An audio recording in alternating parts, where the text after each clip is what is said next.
বিকালের নাস্তা অথবা বাচ্চাদের টিফিনের জন্য পারফেক্ট একটা রেসিপি হতে পারে এটা।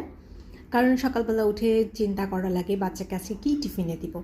তো আগে থেকে যদি প্রিপারেশন নিয়ে রাখা যায় তাহলে আর সকালে উঠে এইসব চিন্তা করতে হয় না। তো আমি আমার বাচ্চাকে চেষ্টা করি এমন কোনো নাস্তা দিতে বা টিফিন দিতে যেটাতে ওর পেটও ভরবে, আবার ওর শক্তিও পাবে। এটা চাইলে কিন্তু স্টোর করে রাখা যায় সপ্তাহ খানেকের মতো। তো আমি মাঝে মাঝে এটা করি। এক সপ্তাহ ব্যবহার করি না, তার আগেই শেষ করে ফেলি, তবে এক সপ্তাহ পর্যন্ত রাখা যায়।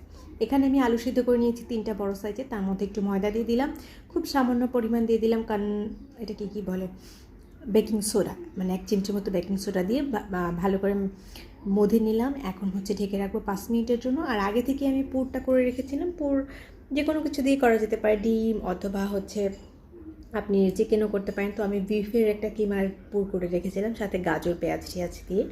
ওটার এখন এখানে শেয়ার করছি না।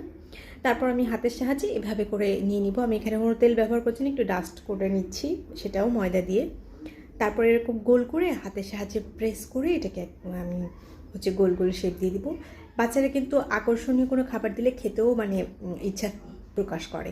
তো একটা প্যানে আমি এখন ঘি দিয়ে দিচ্ছি। ঘি দিয়ে এটাকে ভেজে নিব এপাশ ওপাশ করে, এরকম ব্রাউন করে। তারপরে বাচ্চার টিফিন বক্সে এটাকে ভরে দিয়ে দিব একদম ঝামেলাহীনভাবে। সকালের বাচ্চার টিফিনের জন্য অথবা বিকালের নাস্তার জন্য এটা পারফেক্ট একটা রেসিপি হতে পারে। তো চাইলে আপনারাও ট্রাই করতে পারেন, অনেক মজা, আর বাচ্চারাও খুব মজা করে খায়।